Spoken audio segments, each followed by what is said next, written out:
चलिए, बहुत बहुत स्वागत है आप सभी का। Most welcome all of you, welcome to the online classes. हम जो है बस्तर के काकतीय वंश या चालुक्य वंश पर आज बात करेंगे। देखिए, बस्तर का जो चालुक्य वंश है, छत्तीसगढ़ में बस्तर क्षेत्र में सर्वाधिक लंबे समय तक शासन करने वाला यह राजवंश कहा जाता है, क्योंकि लगभग इन्होंने 1324 से लेकर के 1961 तक छत्तीसगढ़ के बस्तर क्षेत्र में शासन किया। यानी लगभग 800-850 साल तक शासन करने वाला छत्तीसगढ़ में बस्तर में सर्वाधिक लंबा समय आप कह सकते हैं इन्होंने शासन किया है। किसने? चालुक्य वंश। एक्चुअल में चालुक्य वंश को हम काकतीय वंश कह रहे हैं बस्तर में, और आंध्रा तेलंगाना तरफ जब इनका राज व्यवस्था था, जब एग्जैक्टली अगर हम देखें तो जो अलाउद्दीन खिलजी लोग के समय से हम लोग देखेंगे तो ये जो आक्रमण करेंगे, है ना, तो उससे कहीं ना कहीं ये भयभीत होंगे और भयभीत होकर के फिर छत्तीसगढ़ की ओर ये जो है आते हैं। संस्थापक अन्नम देव कहे जाते हैं। आगे चल करके हम लोग देखेंगे कि अलाउद्दीन खिलजी दक्षिण भारत विजय अभियान के लिए आते हैं और मालिक काफूर को साम्राज्य विस्तार का दायित्व सौंपा जाता है। आप इंडियन हिस्ट्री में इसको आप पढ़ते भी हैं। तो वारंगल और तेलंगाना क्षेत्र में जब युद्ध करने आएंगे तो वहां पर मूल रूप से जो चालुक्य वंशी शासक हैं रुद्र प्रताप देव, बिना युद्ध किए स्वयं की मूर्ति को सोने के जंजीर में बांधकर कोहिनूर हीरा को साथ में देकर के आत्मसमर्पण कर देते हैं। और आगे चलकर के फिर 1321 में गयासुद्दीन तुगलक फिर से आक्रमण करेंगे, इनकी राज व्यवस्था को कमजोर कर देंगे। फिर उस क्षेत्र को अन्नम देव छोड़ करके बस्तर क्षेत्र आ जाएंगे और छिंदक नागवंशी राजा, मैंने आपको बताया था छिंदक नागवंशी अंतिम राजा कौन थे भाई? राजा हरिश्चंद्र। तो राजा हरिश्चंद्र को आधी रात को अन्नम देव उनके महल में घुस करके मार देते हैं। उनकी पुत्री चमेली बाई से विवाह भी करते हैं और इस प्रकार से बस्तर, चक्रकोट, बारसूर क्षेत्र में ये अपना शासन प्रारंभ कर देते हैं। कब से? तो 1324 से। तो इस प्रकार से सर्वाधिक लंबे समय तक बस्तर में शासन करने वाला जो राजवंश है वह काकतीय वंश ही है।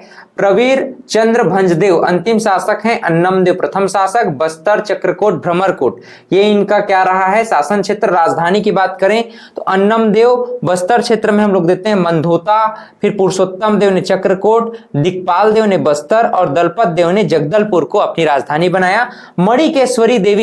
मणिकेश्वरी देवी जो कि छिंदक नागवंशियों की कुल वंश, उनके कुल देवी के नाम से जानी जाती थी। आगे चल करके वही जो देवी हैं वह दंतेश्वरी देवी के नाम से जानी जाएंगी और दंतेश्वरी मैया के नाम से इनको पुकारा जाएगा। क्लियर?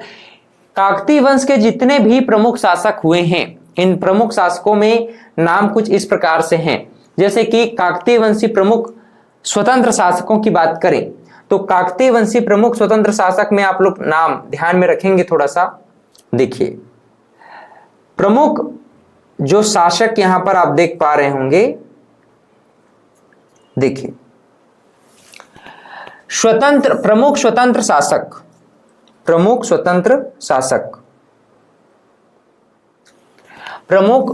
शासक 1324 से लेकर के 1777 तक।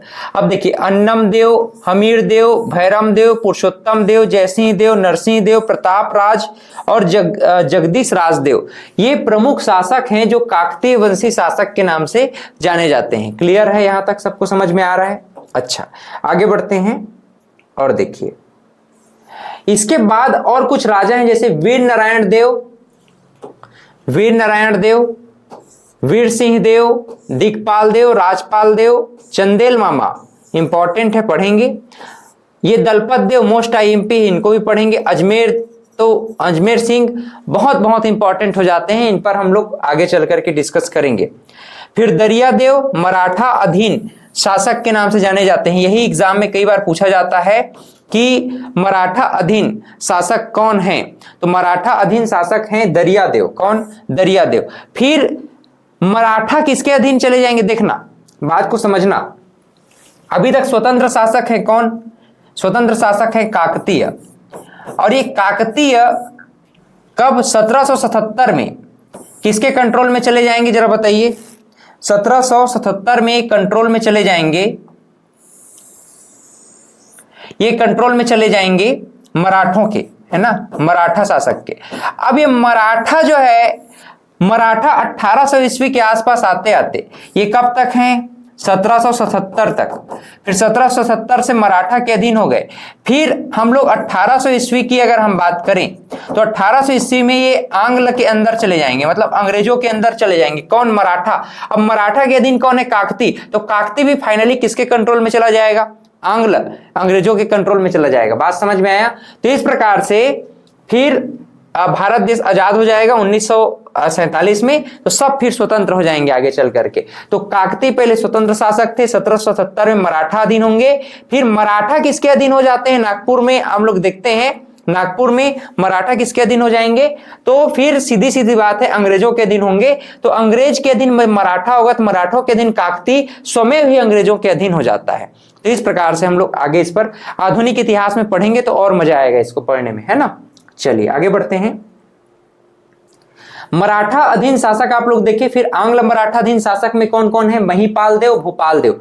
ब्रिटिश कालीन शासक में 4 प्रमुख राजाओं के नाम आते हैं, जिनमें से एक राजकुमारी रही हैं जो बहुत ही कम उम्र में इन्होंने राजपाट संभाला, जैसे भैरम देव, रुद्र प्रताप देव, प्रफुल्ल कुमारी देवी और प्रवीर चंद्र भंजदेव। प्रवीर चंद्र भंजदेव ही अंतिम शासक कहे जाते हैं। एक एक करके सभी राजाओं को, सूरवीर राजाओं को हम समझेंगे, समझने का प्रयास करेंगे इनके इतिहास को। ध्यान से देखिएगा।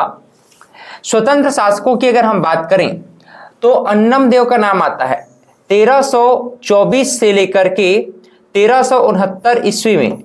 इन्होंने छत्तीसगढ़ में काकती वंश के स्थापनाकर्ता के रूप में माने जाते हैं। इनकी प्रथम राजधानी कहाँ थी, बस्तर में मंदोता थी। राजधानी आगे चल करके फिर चक्रकोट बारसूर स्थानांतरित कर दिया गया, किसके द्वारा, अन्नम देव के द्वारा। 1324 ईस्वी की बात है। छिंदक नागवंशी राजा हरिश्चंद्र को बीजापुर के निकट इन्होंने हराया और उसके बाद अर्धरात्रि को इनके यहां महल में घुस करके फिर हरिश्चंद्र को हत्या कर दिया गया। इनकी पुत्री, हरिश्चंद्र की पुत्री चमेली देवी से आगे चल करके इन्होंने विवाह किया। ऐसा नहीं है कि अन्नम देव की एक ही पत्नी थी, है ना। तो पहले राजा महाराजा लोग बहुत सारे शादी करते थे, है ना। अन्नम देव ने विजयपुर नामक नगर को बसाया, जो आज हम बीजापुर के नाम से जानते हैं। ये भी इंपॉर्टेंट है भाई। बीजापुर नामक जिला है आज, है ना, छत्तीसगढ़ बस्तर में। तो बीजापुर जिला को किसने बसाया, बीजापुर, ये बीजापुर।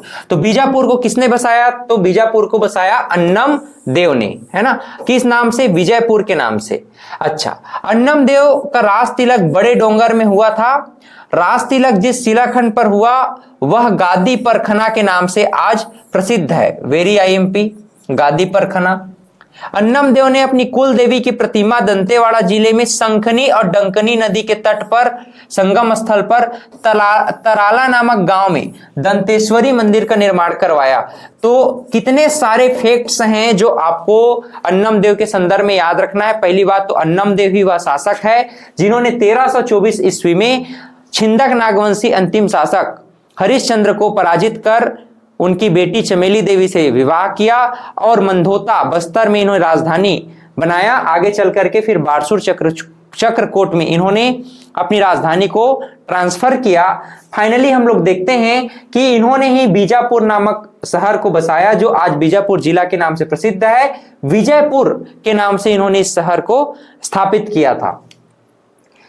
अन्नम देव का जो राज तिलक हुआ था वह बड़े डोंगर के नाम से प्रसिद्ध है। राज तिलक जिस शिलाखंड पर हुआ उसे ही हम गादी परखना के नाम से आज जानते हैं।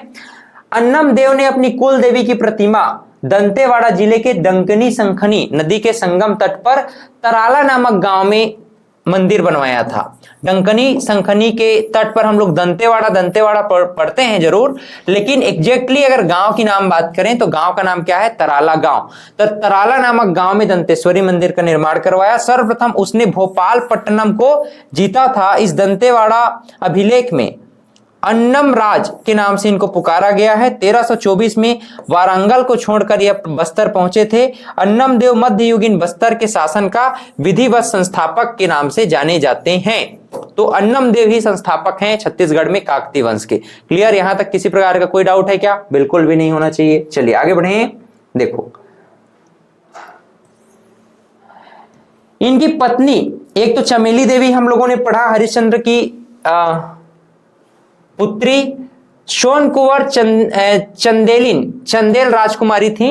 ये भी इनकी एक पत्नी थी। एक वर्ष बारसूर में रह करके ये चक्रकोट में अपनी राजधानी को ट्रांसफर किए। 45 वर्ष तक शासन किए। हल्बी, भतरी, मिस्री लोकगीतों में अन्नम देव को चालकी वंश का राजा कहा गया है और चमेली देवी का संघर्ष अन्नम देव के साथ हुआ था ऐसा कहा जाता है। चमेली देवी कौन थी? आप लोग जान गए ना। चमेली देवी राजा हरिश्चंद्र की पुत्री थी और उनका संघर्ष इनके बाद इनके साथ हुआ, लेकिन चमेली देवी फाइनली ये पिघल गए, अन्नम देव पिघल गए और चमेली देवी से भी पुनः विवाह कर लिया और मामला वहीं पर दबा दिया गया। अन्नम देव के बाद बस्तर के राजा कौन होंगे? बस्तर के राजा चंद्रवंशी कहलाने लग गए। तो राजा हरिश्चंद्र का नाम बहुत इंपॉर्टेंट है और चमेली देवी उनसे कनेक्टेड रही हैं, उनकी पुत्री रही हैं। फिर अन्नम देव के बाद यह पूरा राज व्यवस्था जो है चंद्रवंशी के नाम से जाना जाने लगा। तराला ग्राम आप लोग ध्यान में रखना, यहीं पर दंतेश्वरी मंदिर का निर्माण राजा अन्नम देव के द्वारा किया गया था, जो कि काकतीय वंश के संस्थापक कहे जाते हैं, मंदोता बस्तर में।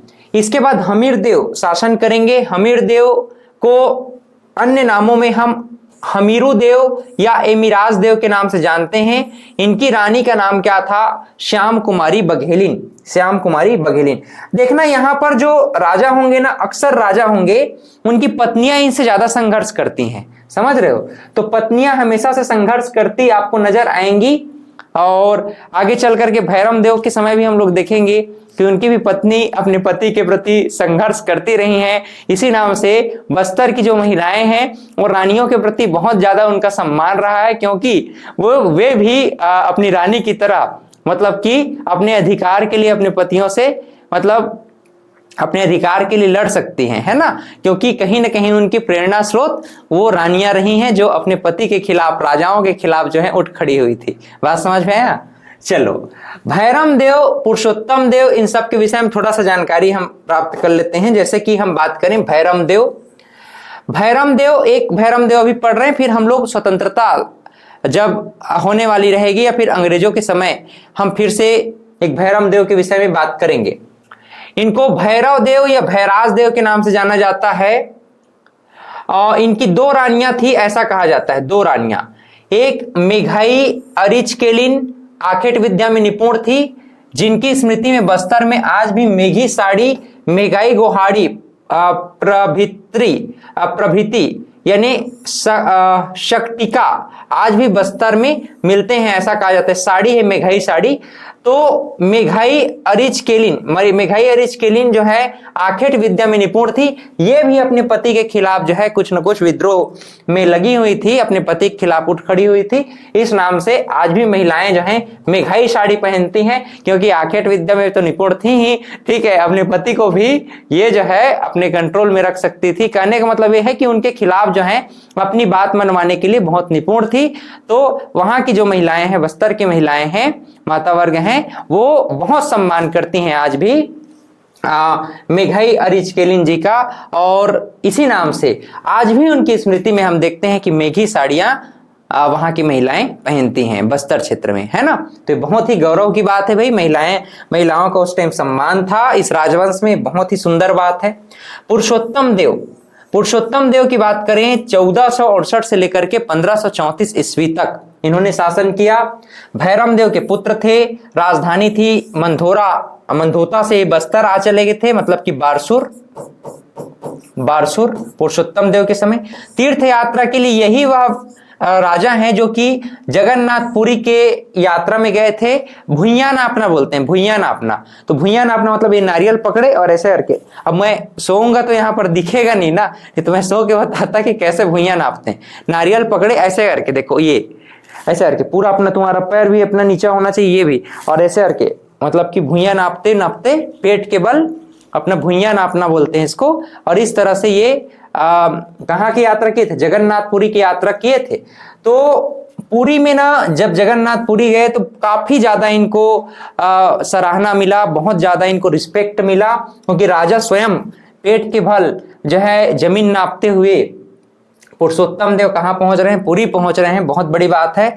इन्हें 16 पहियों का रथ प्रदान किया गया था और रथपति की उपाधि मिली थी। समझ रहे हो, वहां के पंडितों ने इनको रथपति के उपाधि के रूप में सुशोभित किया, इनको मान सम्मान मिला। वहां के राजा और पंडितों ने इनको रथपति की उपाधि दी। इन्होंने बस्तर में रथ यात्रा प्रारंभ करवा दिया, जिसको आज हम गोंचा पर्व के नाम से जानते हैं। और इसी गोंचा पर्व के दौरान बस्तर का दशहरा लगभग 74 से 75 दिनों तक का चलता है। तो एक दशहरा हमारा नॉर्मल होता है 10 दिनों वाला, 10 दशहरा 20 दिवाली वाला, वो अलग है। और बस्तर का दशहरा बिल्कुल डिफरेंट होता है। गोंचा पर्व इसी दौरान बस्तर के दशहरा के समय ही हमको देखने को मिलता है। रथ यात्रा भी इसी समय प्रारंभ होता है। तो रथ यात्रा किसने प्रारंभ करवाया, ऐसा डायरेक्ट प्रश्न अगर बनता है तो आप कहना पुरुषोत्तम देव ने। बस्तर में गोंचा पर्व के प्रति आषाढ़ कुंवार मास में यह मनाया जाता है। बूढ़ा तालाब के पास पुरुषोत्तम देव ने कलचुरी शासक ब्रह्मदेव पर आक्रमण किया, जो कि सफल नहीं हुआ। ऐसी भी हमको जानकारियां प्राप्त होती हैं। क्लियर, चलिए आगे बढ़ें। इसके बाद जो राजा हैं इनका नाम है जयसिंह देव। जयसिंह देव के बाद हम नरसिंह देव पर बात करेंगे। जयसिंह देव जो है कम आयु पर गद्दी पर बैठ गए थे। आगे चल करके इन्होंने चंद्र कुंवर बघेलिन से शादी किया और इनका जो है राजपाट हम देखते हैं कि काफी कुल रहा, उतना मतलब कि लोगों के प्रति, जनता के प्रति काफी शालीन रहे। कौन? जयसिंह देव। फिर हम बात करते हैं नरसिंह देव। जयसिंह देव के पुत्र थे। ये भी 23 वर्ष की आयु में गद्दी पर बैठ गए थे। रानी का नाम है लक्ष्मी कुंवर बघेलिन, चंद्र कुंवर बघेलिन, लक्ष्मी कुंवर बघेलिन, एक ही फैमिली से बिलोंग करते थे, है ना। इनकी रानी ने अनेक तालाब व बगीचे बनवाए थे। तो इसका मतलब मैं क्या बताना चाह रहा हूं आपको, है ना। देखो, पहले के जो राजा महाराजा हुए हैं उस क्षेत्र में आज जो स्थिति देखने को मिलती है, वहां के राजा महाराजा और शासकों का कहीं ना कहीं बहुत गहरा छाप वहां पर छूटा है। आज भी आप जाकर के देखना, बस्तर क्षेत्र में महिलाओं का सम्मान है, क्योंकि जब राजपाट चल रहा था उस समय रानियों का अच्छा सम्मान था। इसी नाम से आज भी वह परंपरा बरकरार है। आज भी महिलाओं का सम्मान किया जाता है। बात समझ में आया? चलिए आगे बढ़ें। इसके बाद हम देखेंगे प्रताप राजदेव। कौन है? प्रताप राजदेव 1602 से 1625 ईस्वी के मध्य। इसके शासन काल में गोलकुंडा के मोहम्मद कुली कुतुब शाह की सेना बस्तर पर आक्रमण करती है। कुतुब शाह की सेना बस्तर सेना से पराजित हो जाएगी। इसके बाद अहमदनगर के शासक माली कांबर द्वारा जयपुर ओडिशा के शासक को उकसाया जाएगा और जयपुर के शासक इस क्षेत्र पर आक्रमण कर देंगे, जो कि सफल नहीं रहेगा, है ना। फिर जगदीश राजदेव आक्रमण करेंगे, जगदीश राजदेव यहां पर शासन करेंगे और बहुत सारे आक्रमण होंगे, उनको विफल करेंगे। 1625 से 39 लगभग 10 वर्षों के आसपास। और वीर नारायण देव आगे चल करके फिर शासन करेंगे और ये भी बहुत सारे जो आक्रमण है उनको मतलब आक्रमण से अपने राज्य को बचाएंगे। तो अब इनके समय में कुल मिलाकर के जितने भी राजा होंगे, सभी राजाओं में देखना कुछ न कुछ युद्ध हो रहा है, कुछ आक्रमण हो रहा है, जनजाति विद्रोह हो रहा है। तो ये सभी कुछ हमको अब देखने को मिलेगा। 1600 ईस्वी के बाद 17वीं हम लोग शताब्दी की बात करें तो वहां से तो पूरा फिर स्टार्ट ही हो जाएगा क्या? जनजाति विद्रोह, है ना। क्योंकि आंग्ल मराठा युद्ध होगा। आगे चल करके हम लोग देखेंगे फिर आंग्ल मराठा अधीन हो जाएंगे। मराठा जो है आंग्ल के अधीन हो जाएगा और काकती वंश मराठों के अधीन हो जाएंगे। तो इस तरह से फिर अत्याचार बढ़ेगा अंग्रेजों का, मराठों का कहीं ना कहीं दबाव बढ़ेगा आदिवासियों पर। तो यहाँ के जो राजा हैं वो भी उतना ज्यादा स्वतंत्र रूप से अपना जो है राजपाट नहीं चला पाएंगे। तो कहीं ना कहीं संघर्ष भी प्रारंभ हो जाने वाला है। तो इनके समय में ही वीर नारायण देव के समय में गोलकुंडा के अब्दुल्ला कुतुब शाह द्वारा जयपुर तथा बस्तर के हिंदू राजाओं पर आक्रमण हुआ था। यह आक्रमण पुनः असफल कर दिया गया। महमूद खिलजी छत्तीसगढ़ में आक्रमण करने वाला पहला मुस्लिम था, जो कि हम लोग पहले भी देख चुके हैं, है ना।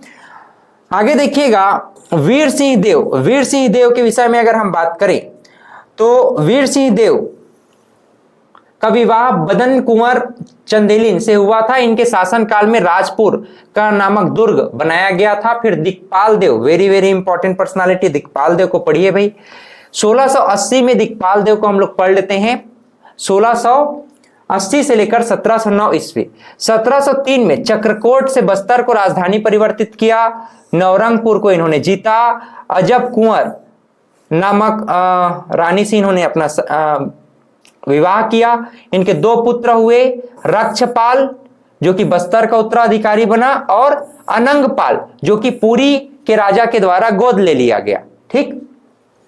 रक्षपाल की सभा में राजगुरु मैथिली पंडित भगवान मिश्र थे, और रक्षपाल के शासन के समय बस्तर मुसलमानों के आक्रमण का गढ़ बन गया था। एक ब्राह्मण के घर में रानी ने एक पुत्र को जन्म दिया, जो आगे चल करके दलपत देव के नाम से प्रसिद्ध हुआ। रक्षपाल के शासन में बस्तर तथा डोंगर की शाखाएं लगभग एक हो गई थी।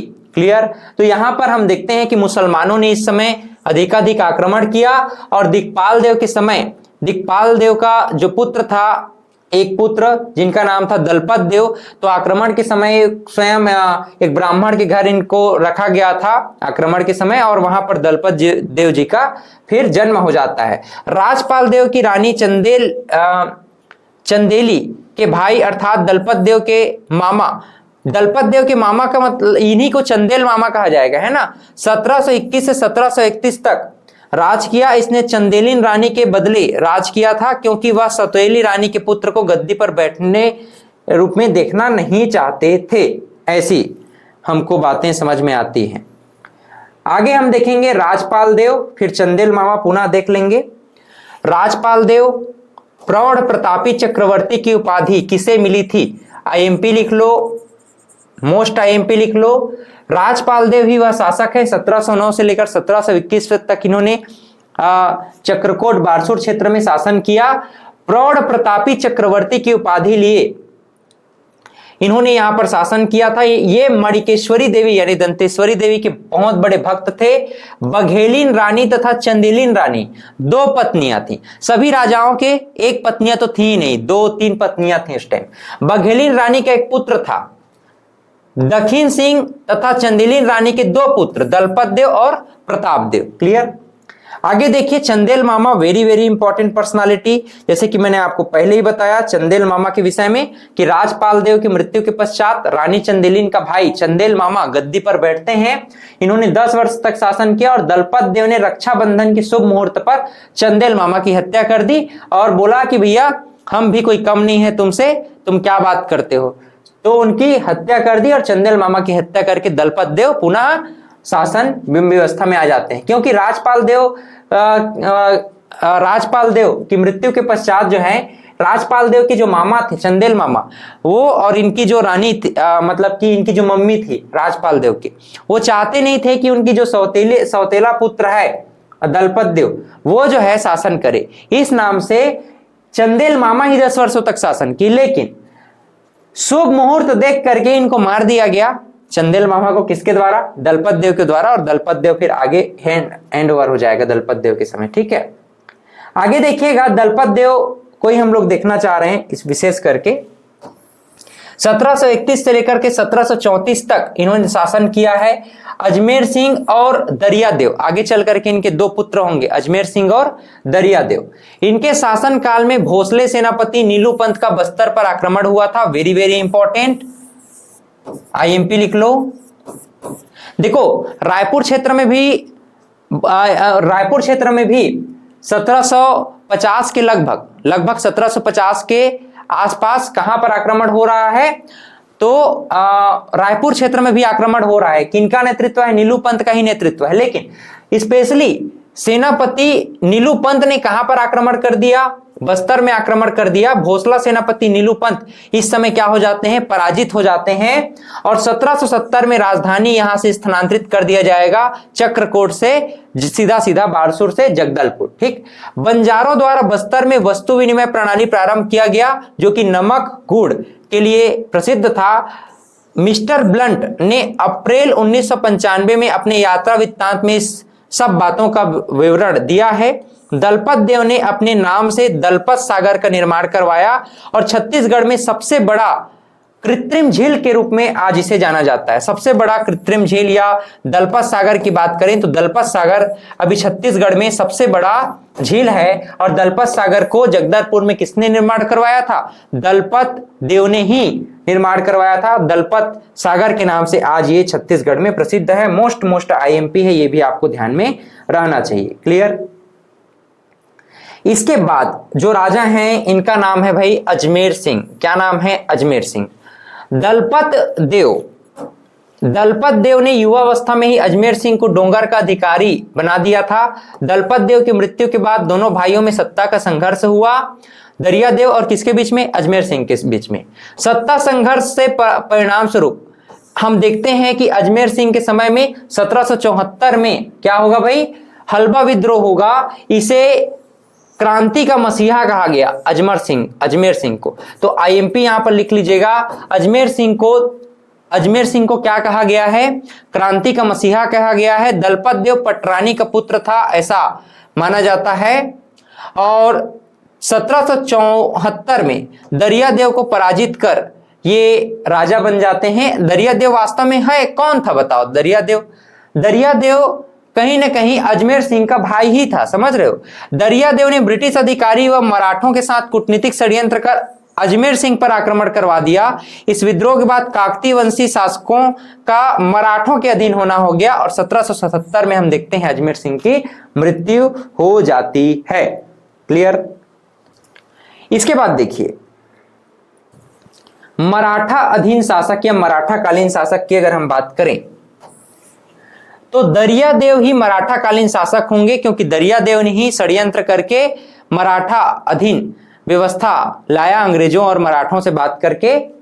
तो दरियादेव के षड्यंत्र के परिणाम स्वरूप अजमेर सिंह का 1774 में हलबा विद्रोह होता है और 1774 का जो हलबा विद्रोह है इस समय अजमेर सिंह को क्रांति का मसीहा कहा गया। मराठों के अधीन यह शासन किया। दरियादेव मराठों के अधीन शासन करेंगे। बस्तर का स्वाधीनता इस समय समाप्त हो जाएगा और देखते हैं कि 1795 में भोपालपट्टनम का विद्रोह होगा। एक तो हम देखते हैं 1774 कई बार एग्जाम में पूछा जाता है, इसका नेतृत्व करता कौन है, हलबा विद्रोह के अजमेर सिंह, क्रांति का मसीहा कहा गया। 1774 में सत्ता के लिए संघर्ष था एक्चुअली में हलबा विद्रोह। ठीक है, आगे चल करके भोपालपट्टनम का जो विद्रोह था वह 1795 में हुआ। एक तो 1774 फिर 1795 में भोपालपट्टनम का युद्ध हुआ था। ब्लंट के आगमन पर वे कांकेर तक पहुंचे किंतु प्रवेश नहीं कर सके बस्तर में क्योंकि प्रवेश देना नहीं चाहते थे। ठीक है, लोग जो हैं धनुष बाण लेकर के गुलेल लेकर के उसको मारने में लगे थे। गोरा तू अंदर घुसा हम तेरे को काला बना देंगे, समझ रहे हो, अंदर घुसने का हिम्मत भी नहीं करने का, नहीं तो हम तुमको छोड़ेगा नहीं। ऐसा आदिवासी उनको अंदर ही नहीं आना देना चाहते थे। मिस्टर ब्लंट को कहा मतलब प्रवेश नहीं देना चाहते थे। तो कांकेर के आसपास घूमे, लगभग 14 दिन तक घूमते रहे इधर उधर। मतलब जो पाता था वो मार देंगे तुमको। बेचारा डर गया था ब्लंट, तो वो जो है अंदर ही नहीं आना चाहा भैया, वहीं से निकल गए वहां से, है ना। दरियादेव के शासन काल में बस्तर क्षेत्र छत्तीसगढ़ का अभिन्न अंग बन गया था। मराठों के आक्रमण से बचने के लिए जगदलपुर को छोड़ करके केसलूर को इन्होंने राजधानी बनाया। किसने, दरियादेव ने। क्लियर। आगे देखिए, अब देखो ना, दरियादेव ही किसको आक्रमण के लिए आमंत्रित किए थे, अजमेर सिंह को मारने के लिए। आपस में भाई बात को निपटा भी सकते थे, थर्ड पार्टी को वहां पर लेकर के आए, खुद इन्हीं को अब भुगतना पड़ रहा है, समझ रहे हो। तो जैसी करनी वैसी भरनी वाला जो मामला है सोशल यूरोप रिप वो यहां पर हमको नजर आता है। अब देखना इस समय फिर बहुत सारे विद्रोह होंगे। दरियादेव के समय में दो प्रकार के प्रमुख विद्रोह होंगे। इन विद्रोह को आप लोग बाद में और मैं पढ़ाऊंगा, फिलहाल देख लीजिए। एक तो कोटपाड़ की संधि होगी और भोपालपट्टनम का विद्रोह होगा। कोटपाड़ की संधि जो है 6 अप्रैल 1778, बस्तर नरेश दरियादेव, जयपुर नरेश विक्रमदेव, भोसला राजा बिंबाजी के प्रतिनिधि त्रयंबक अवीर राव के मध्य होगा। निष्कर्ष जयपुर ओडिशा नरेश कोटपाड़ को और चुकचूड़ा, पोड़ागर और रायगढ़ क्षेत्र यहां पर मिला जाएगा और मराठों को 59,000 टकोली प्रतिवर्ष देना स्वीकार करेगा। कौन? दरियादेव। दरियादेव तो दरियादेव का जो संधि हुआ था 59,000 टकोली प्रतिवर्ष देने का, उसे ही हम कोटपाड़ की संधि कहते हैं। भोपालपट्टनम की बात करें 1795 में दरियादेव के समय दक्षिण बस्तर के गोंडों द्वारा कैप्टन ब्लंट को इंद्रावती पार कर भोपालपट्टनम जाने के प्रयास से रोकने हेतु यह किया गया था। कैप्टन जेटी ब्लंट प्रथम अंग्रेजी यात्री थे जो कि बस्तर आना चाहते थे। 17 दिनों, मैंने बताया था 14 दिन, तो 2-3 दिन और एक्स्ट्रा जोड़ लीजिए, 14, 3, 17, 70 डेज के आसपास विचरण करने के बाद इनका जो है विफल रहा और 17 दिनों के बाद यह यहां नहीं पहुंच पाए बस्तर और कांकेर की यात्रा करके ये रिटर्न हो जाते हैं। क्लियर? चलिए, इसके बाद दरियादेव को आप लोगों ने पढ़ा। दरियादेव के बाद हम देखेंगे आंग्ल मराठा शासन। देखो, पहली बात तो स्वतंत्र शासक थे अजमेर सिंह, के बाद हम लोग देखेंगे कि दरियादेव आंग्ल मराठा होंगे। फिर दरियादेव के पश्चात जो शासक होंगे, जैसे महिपाल देव की बात करें तो महिपाल देव जो है भुगतना भुगतेंगे अपने पिताजी की करनी का। उनके पिताजी जो है कहीं ना कहीं षड्यंत्र किए थे, तो इस नाम से मराठों के अधीन हो गए फाइनली। और आगे चल करके उनका महिपाल देव नामक जो पुत्र है वह न केवल मराठों के अधीन होगा, बल्कि मराठा जब अंग्रेजों के अधीन होगा तो सभी अंग्रेजों के अधीन हो जाएंगे। दरियादेव का ज्येष्ठ पुत्र था भाई महिपाल देव। राज्याभिषेक के समय इनकी आयु मात्र 9 वर्ष की थी। टकोली देने में उदासीनता का जो परिणाम था, बस्तर में भोसला आक्रमण पुनः होगा और पुनः अधीनता का ये वचन दिया जाएगा महिपाल देव के द्वारा। अप्रत्यक्ष मराठा शासन के अंतर्गत बस्तर का प्रथम शासक हम कहते हैं कि महिपाल देव ही था। आईएमपी लिख लो, अप्रत्यक्ष मराठा शासक कौन थे अगर आपसे पूछा जाए तो महिपाल देव था। मराठों ने चाचा उमराव से सांठ गांठ कर उसको राजा घोषित कर दिया। 1825 में गेंद सिंह के नेतृत्व में परलकोट का विद्रोह इन्हीं के समय में होगा। मोस्ट आईएमपी है, परलकोट का विद्रोह 1825 में किसके समय में होगा? महिपाल देव के समय में ही होगा। इसको मोस्ट आईएमपी लिख लीजिए। महिपाल देव ने रतनपुर के भोसला शासक वेंकोजी भोसले को संदेश देकर के कहा कि लुटेरे भोसलों की अधीनता स्वीकार नहीं करता, है ना। कि भाई इन्होंने कहा कि भाई वेंकोजी भोसले को संदेश दे कहा क्योंकि लुटेरे भोसलों की अधीनता स्वीकार नहीं करता। इसके शासन काल में मराठा सेनापति रामचंद्र बाग का आक्रमण हो गया था। उसने कांकेर राजा को पराजित किया। इसके बाद बस्तर को राजधानी जगदलपुर किले में चढ़ाई कर दी। इस युद्ध में महिपाल देव की सेना पराजित हुई। 1830 में महिपाल देव की सेना को टकोली के बदले सिहावा परगना मराठों को देना पड़ा। 59,000 टकोली। कोटपाड़ की संधि आप लोग को याद होगा, कोटपाड़ की संधि को इन्होंने उल्लंघन किया था, इसी नाम से 59,000 टकोली के बदले इनको सिहावा का परगना ही मराठों को दे देना पड़ा। क्लियर? महिपाल देव की 2 रानियां थी। बड़ी रानी का पुत्र भूपाल देव था, छोटी रानी का पुत्र दलगंजन सिंह था। दोनों के बीच फिर उत्तराधिकार के लिए संघर्ष होगा। अब ध्यान दीजिएगा, कैसा उत्तराधिकार है ही नहीं, वैसे भी इनका है ना, इनका तो है ही नहीं, फिर भी भूपाल देव और दलगंजन सिंह के बीच में इस प्रकार का संघर्ष होगा। भूपाल देव ने आगे चल करके 1842 से 1853 तक शासन किया। और ध्यान दीजिएगा, महिपाल देव कौन था भाई? महिपाल देव भूपाल देव का पुत्र था। भूपाल देव का छोटा भाई दलगंजन सिंह तारापुर परगने का शासक बनाया गया इनको। वृंदा और फूल कुंवर भूपाल देव की 2 रानियां थीं। भूपाल देव संस्कृत, न्याय, व्याकरण और ज्योतिष का बहुत बड़ा ज्ञानी माना जाता है, तो इसको आईएमपी लिख लीजिएगा। बहुत विद्वान शासक थे भूपाल देव। ब्लंट एगेन्यू जेनकिंस यात्रा विवरण में नरबली का उल्लेख भूपाल देव के समय बताते हैं कि बस्तर में इस समय नरबली होता था। दंतेश्वरी देवी मंदिर में नरबली प्रचलित था। इसी नाम से ब्लंट साहब जब आने की प्रयास कर रहे थे ना, तो उनको बोलते थे हम तुमको काट देंगे, हम देवी के सामने तुमको नरबली दे देंगे। वो बेचारा बहुत डरता था, भैया इन लोग नरबली लगाते हैं, हमको भी, हम तो गोरा आदमी, हमको भी नरबली में चढ़ा देंगे भैया, इनसे हमको पंगा नहीं लेना है, समझ रहे हो। तो इस नाम से यहां आने से डरते थे अंग्रेज। दंतेश्वरी देवी मंदिर में नरबली प्रथा की प्रचलन थी। अंग्रेजों द्वारा इसे ही 1842 में नरबली प्रथा बंद करने हेतु टकोली नियुक्त किया गया था। इस क्षेत्र को टकोली अतिरिक्त यह प्रथम अवसर था जब 1842 में मराठों ने बस्तर पर हस्तक्षेप किया। मैक्स फॉन को ब्रिटिश शासन के उन क्षेत्रों में चलित नरबली की जांच के लिए नियुक्त किया गया था जहां पर नरबली होता था। ताड़ी पेन्नू माटी देवी की पूजा में प्रमुख संस्कार नरबली प्रथा ही था। तो ये ध्यान में रखिएगा, दो प्रमुख संस्कार होते थे, ताड़ी पेन्नू और माटी देवी की पूजा। यहां पर ताड़ी पेन्नू और माटी देवी की जब भी पूजा हो रही है तो वहां पर नर बलि देने की प्रथा थी। और अंग्रेज लोग मिल गए तो गोरे गोरे, अच्छा बढ़िया भाई तुमको नर बलि दिया जाएगा, तो भयानक डरते थे अंग्रेज लोग। फिर 1842 में इन्होंने कहा ये हमारे कई गोरे गायब हो गए हैं, दिखते भी नहीं है भैया, आप क्या करो, वहां पर जाकर के तुम जांच पड़ताल करो, कहां पर नर बलि होता है उसको बंद करो, बहुत कुप्रथा है। नर बलि निमित्त बाध्य लोगों को मेरिया कहा जाता था।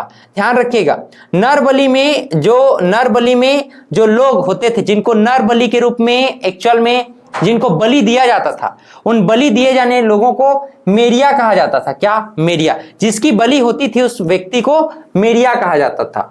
ये किस अवसर में होता था, किस पूजा में? ताड़ी पेन्नू और माटी देवी पूजा में।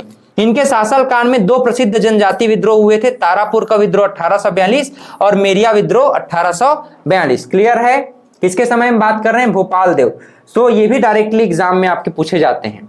ब्रिटिश कालीन बस्तर के समय काकतीय वंश, वेरी वेरी इंपॉर्टेंट, यहां पर ध्यान दीजिएगा, इसको समझने का प्रयास करिएगा।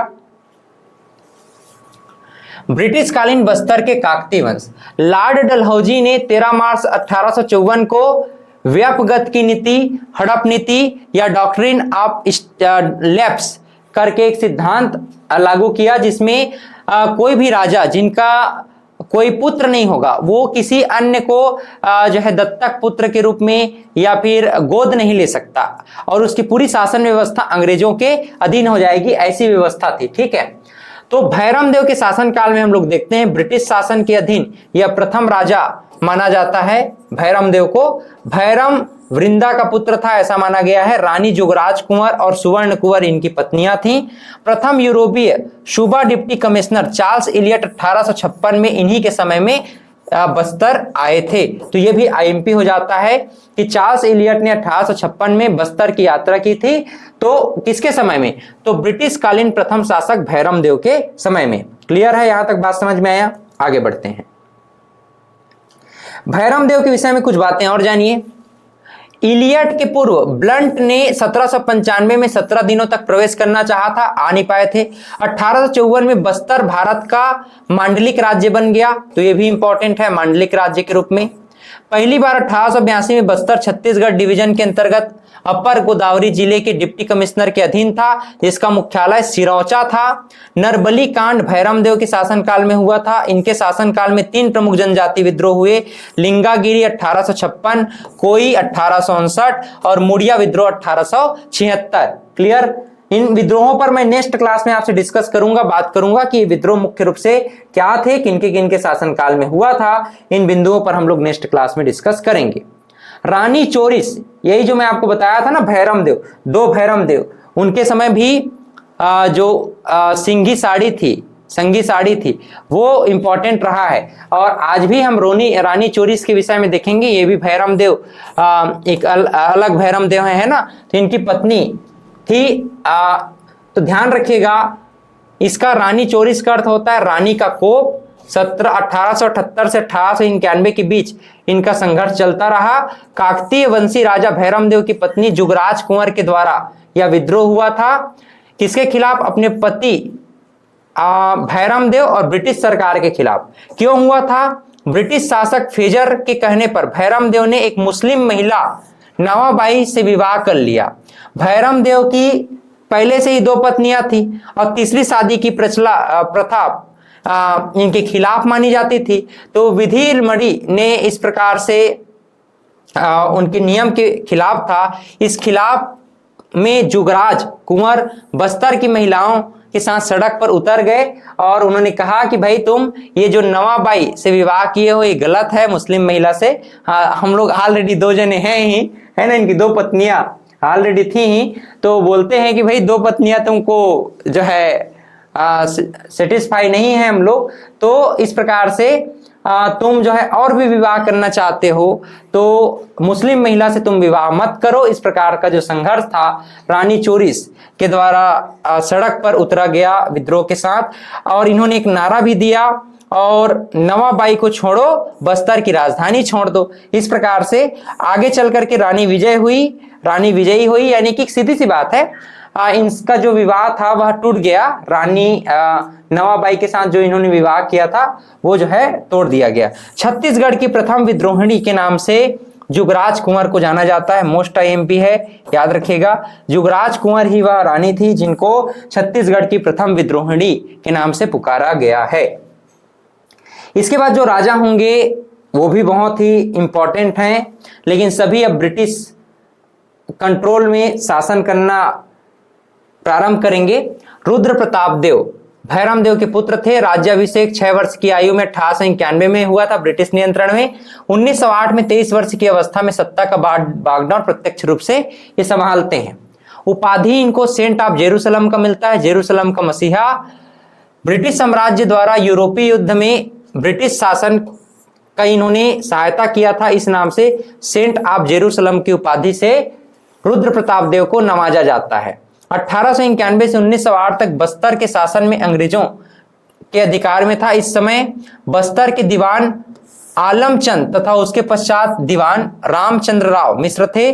जगदलपुर को चौराहों का शहर बनाने का जो श्रेय है वह भी रुद्र प्रताप देव को माना जाता है। कहा जाता है ना जगदलपुर को क्या कहा जाता है, जगदलपुर को चौराहों का शहर कहा जाता है। तत्कालीन राय बहादुर पांडा वनों का आरक्षित वन्य घोषित किया गया राय बहादुर पांडा के द्वारा। बस्तर रियासत में अनिवार्य शिक्षा लागू की गई फैगन और गेयर के द्वारा। घौटी पोनी प्रथा यानी स्त्री के क्रय विक्रय की प्रथा की शुरुआत रुद्र प्रताप देव ने ही किया था। इसका उल्लेख ब्रिटिश अधिकारी चैपमैन ने 1898 ईस्वी में अपनी रिपोर्ट में किया है। अयोध्या में गायत्री मंदिर का निर्माण और वहां पर दान देने के लिए इन्होंने सहयोग किया था। राजा रुद्र प्रताप देव ने पुस्तकालय की स्थापना जगदलपुर में की थी, यह भी इंपॉर्टेंट है। इसके शासनकाल में गुंडाधुर के नेतृत्व में 1910 में बस्तर में भूमकाल का विद्रोह हो गया। पुत्रहीन होने के कारण प्रफुल्ल कुमारी देवी को अपना उत्तराधिकारी इन्होंने घोषित किया था। ठीक है, अब प्रफुल्ल कुमारी देवी ने 1921 से लेकर के 1936 के मध्य शासन किया। रुद्र प्रताप देव की पुत्री थी, है ना, पुत्र तो थे नहीं रुद्र प्रताप देव के, तो पुत्री ही थी कौन, प्रफुल्ल कुमारी देवी। इनका राज्याभिषेक 12 वर्ष की आयु में 1922 में ही हो गया था। बस्तर की प्रथम महिला शासिका के रूप में इनको पुकारा जाता है। मयूर भंज महाराज के भतीजे प्रफुल्ल भंज देव के साथ इनका 1927 में विवाह हो गया था। क्लियर। 1930 में उनके पति बस्तर प्रवेश पर प्रतिबंध लगा दिया गया। उन्होंने बस्तर को निजामिस्तान बनाने की ब्रिटिश षड्यंत्र का विरोध किया था। पुत्र वीरचंद्र भंजदेव इनके पुत्र होते हैं, है ना। इंडियन वुमनहुड एक पत्रिका के विषय में इनकी जानकारी हमको मिलती है। इन्हें बाबी धनी भी कहा गया है। 1936 में अपेंडिसाइटिस का ऑपरेशन होता है, पेट में एक प्रकार का प्रॉब्लम होता है, तो उसमें ऑपरेशन के दौरान इनकी मृत्यु हो गई थी। ठीक है। फिर Pravir Chandra Bhanjdeo, very very important personality जिनके विषय में हम पढ़ना चाहते हैं। प्रवीर चंद्र भंजदेव प्रफुल्ल कुमारी देवी का पुत्र थे, अंतिम काकतीय शासक हैं। इनके नाम पर तीरंदाजी के क्षेत्र पर अलंकरण पुरस्कार दिया जाता है। बस्तर रियासत को भारतीय संघ में इन्होंने ही 1948 में साइन किया था, हस्ताक्षर किया था। इनका विवाह राजकुमारी विदमती से साथ हुआ। 1936 इंग्लैंड में इनका राज्याभिषेक होता है। किसान मजदूर संघ आदिवासी सेवा दल 1960 मूल रूप से प्रवीरचंद भंजदेव से संदर्भ रखते हैं। क्रिकेट एवं टेनिस के बहुत शौकीन थे प्रवीरचंद्र भंजदेव, और इस प्रकार से हम देखते हैं कि प्रवीरचंद्र भंजदेव ही अंतिम शासक माने जाते हैं। क्लियर, यहां तक सबको समझ में आया? तो अभी हम लोगों ने क्या पढ़ा है कुल मिलाकर के? अभी हम लोगों ने बस्तर क्षेत्र में एक महान और सबसे लंबे समय तक शासन करने वाले काकतीय वंश, जो पूर्व में चालुक्य वंश के नाम से जाने जाते थे, इस पर बात किया। नेक्स्ट क्लास जब भी हमारी होगी तो नेक्स्ट क्लास में हम बस्तर के आदिवासी विद्रोह पर बात करेंगे और बस्तर के समस्त आदिवासी विद्रोह को आपके साथ डिस्कस करेंगे कि यह विद्रोह क्यों हुआ था, किसके समय में हुआ था, इसका मूल कारण क्या था, जो कि आपके एग्जाम में डायरेक्ट यहां से क्वेश्चन हर बार एक न एक प्रश्न पूछा जाता है। तो इसी तरह से आप लोग पढ़ते रहें, आगे बढ़ते रहें। इन्हीं शुभकामनाओं के साथ बहुत बहुत धन्यवाद। Have a great day.